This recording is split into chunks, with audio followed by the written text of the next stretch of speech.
But it's sad that those are like, that's their bread and butter. Without those, really as a company, they are lacking.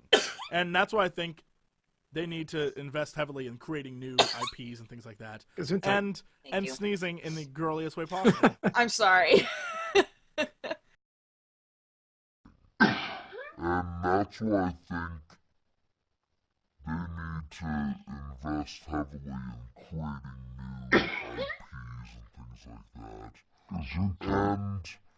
And sneezing in the girliest way possible. I'm sorry.